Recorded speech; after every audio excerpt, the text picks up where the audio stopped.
All right, for Sports Inquirer here with Coach from Troy football. Coach, how's the offseason been? Success last year, conference championship.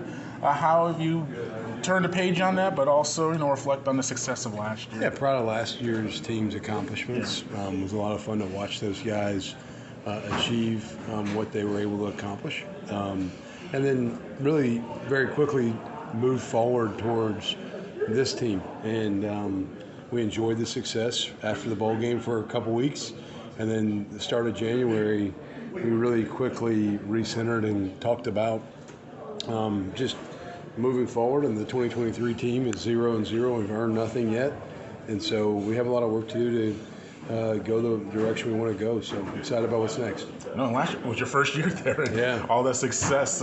What's the difference in this offseason as opposed to last year? Because one of the coaches mentioned, I think it was Coach Jones from Arkansas State, year one seems like year zero when you go somewhere. Yeah. So now, do you feel like you really have a full recruiting, I'm sure, calendar as well? Yeah. How's it now in year two for you? Yeah, I think, for me personally, things have slowed down individually. You move your family and you get settled back into the community, and just the transitional things that go on along with moving.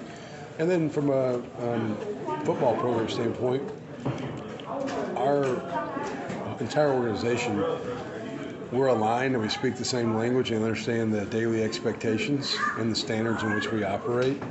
And last year we were just trying to establish those standards.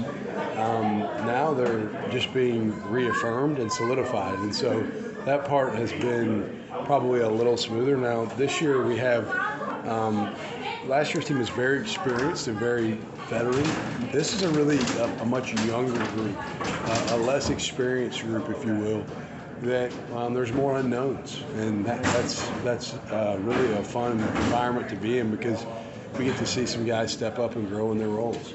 One unknown is Gunner coming back for another season at quarterback, and Clayton, your tight end. What about those guys having some upperclassmen that are back for you and helping you get into this second year of your program? Hey, Gunner's been phenomenal. He's been in a quarterback battle every year at Troy. He's been in a quarterback competition every year for the last 3 years. He's won 2 of them and lost 1. He returns as the incumbent starter at quarterback for us, and is such a quality player and leader, and has really developed as just a whole person, and so proud of what he is. And Ollie as well. Ollie exemplifies the core values of our program extremely well, and grateful for those guys and their leadership. And get ready on the defensive end as well, and some other all-conference caliber players. What about that end of the ball? Yeah. How are things looking defensively for you? Yeah, defensively, we lost 6 of our top 8 tacklers, so a lot of production to be replaced, but we do have Reddy and Dell and Javon Solomon and Richard Juvenor and Buda Jones and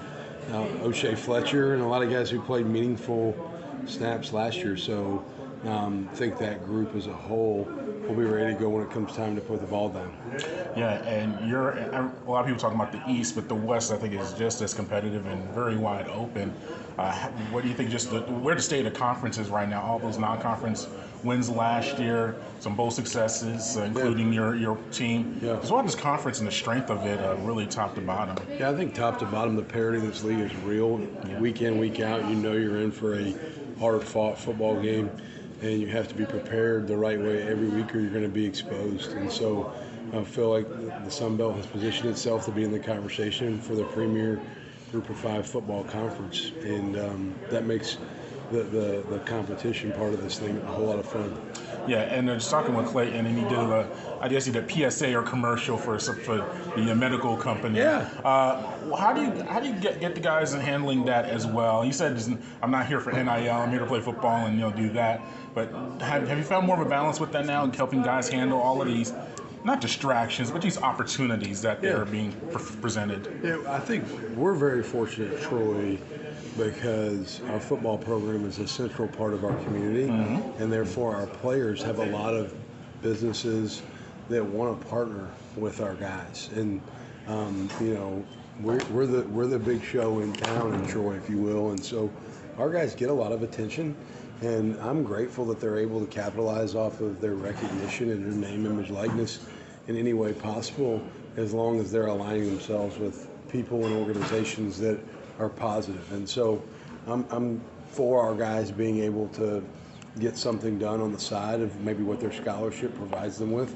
That's something we are certainly for at Troy, and we're 100% behind. And for us, it's about making sure we educate our guys on who to align yourself with. Yeah, and the last thing, how ready are you to get back on the field for fall practice? And I know coaches don't like to defend the titles in New Year, but obviously just build on what you did last year and get right back at it. How excited are you and the guys to get to fall camp? Yeah, we're ready. You kind of referenced it. We're not talking about defending. Yeah.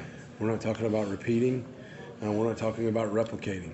I want this team, the 2023 Troy football team, to be the best version of itself it can be, and not to be driven by just what the outcomes are, but to be driven intrinsically and motivated within yourself to be your absolute best every day. And if we do that, I can live with whatever results or outcomes we get. And just stay true to who we are as a program, our core values, and our standards.